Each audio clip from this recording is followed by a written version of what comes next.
There's no better way to display the magic of a space western than those moments where Star Wars focuses on its underworld. Perhaps then we shouldn't have been surprised when, after wandering the open world of Star Wars Outlaws, we found ourselves feeling like we'd returned to the Wild West deserts of the original Red Dead Redemption.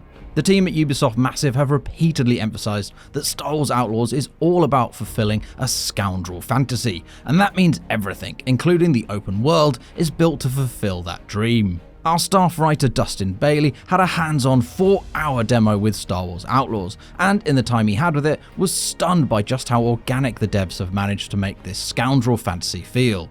You might overhear a whisper in the cantina that points you towards some lucrative score at a hidden base out in the wilds, giving you an actual, story-driven purpose for your exploration. But let's take a deeper dive into what Dustin actually saw, and, fair warning, this does include some minor spoilers for the game's story.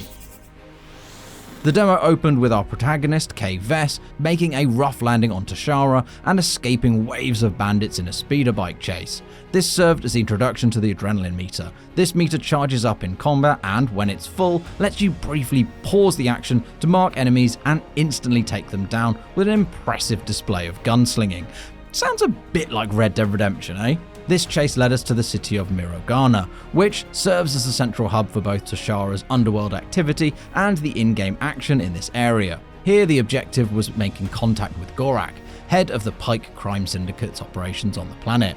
There seems to be multiple ways of making this meeting happen. You can either purchase an invite from a shady cellar out front, or sneak into his office above the cantina through a ventilation shaft. Whatever you choose to do, Gorak is not very impressed by your sudden intrusion, and we were soon on a mission from another underworld figure to infiltrate Gorak's base and steal a bit of intel. This double dealing is exactly the sort of stuff a good story about a lovable outlaw is built around, and Star Wars Outlaws is filled to the brim with it. Eventually, the intel at Gorak's base confirms that one of his lieutenants is plotting a betrayal. You can either go along with their scheme or report back the info to Gorak himself. We chose the latter, which gave us enough influence with the Pikes in the game's faction system to get free reign of their bases, which is pretty cool. That's just the introductory story mission, but this is kind of the loop you'll see throughout Star Wars Outlaws. You'll find a mission, a number of ways to complete it, a few factions who'll take note, either positively or negatively, of your accomplishments, and you'll get a reward for seeing it through. Every mission we played through was neatly tied to both the faction system and the story of Kay's journey through the underworld, which makes the plot feel more cohesive as a whole. The high-level intention was never to force you to do something from a checklist, creative director Julian Geraghty says. It was always to go out there, try and track down this intel that you've heard about this one expert who can maybe help you with your speeder. On the way, you'll see a ship crash land, and then you go and check it out, and things happen one after the other, and it feels completely natural, because it's you deciding to do those things in the order that you want to do them. So it feels very natural, and it feels very ingrained within not only the world that we built, but also the fantasy of the Outlaw. Outlaws does a fantastic job of making sure the activities you get don't feel like a checklist. Maybe that'll change deeper into the game, once you've found a ton of intel and have all kinds of potential missions on your map. But the objectives we found were varied and rewarding enough that we kept wanting to see more. There are some really cool ways you can get to the missions which feel really immersive.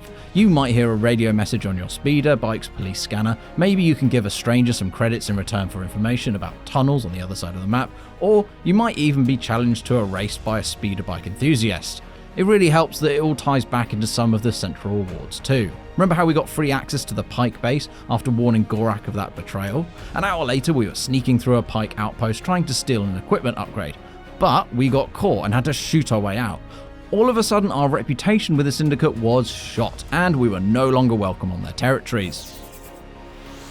While Tashara fits the mould of a traditional open world, the big open fields dotted by points of interest, the locations in Outlaws also offer quite a nice bit of variety in structure and scale.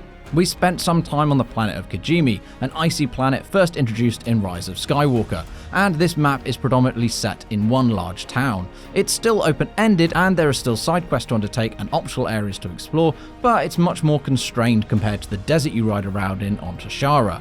Kijimi, the frozen wasteland, that's a city, but it's the city of thieves, Geraghty explains. It's a large city, it's incredibly detailed, and it feels completely different to play. A Kiva lush jungle with rivers and lakes. You'll find an upgrade for your speeder that'll allow you to drive on water, so that opens up the world in a completely different way as well. Every planet has a different size, a different approach, and a different gameplay kick to it. These opportunities for exploration also extend to the space above each planet, which have their own operational objectives to complete. The space above Kijimi takes you through the tunnels of a stellar storm cloud, with winding paths and roving bandits to deal with as you search for valuables among derelict ships and space stations.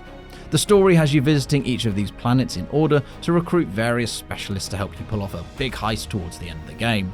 Past a certain point in the story, you're free to complete these planets in any order you want. Garrity explains that each planet has a self-contained story, but you can choose to press pause on that plotline and go pursue another planet's story whenever you want. The story will track that, and you'll still have your own story with the different syndicates running in the background as well.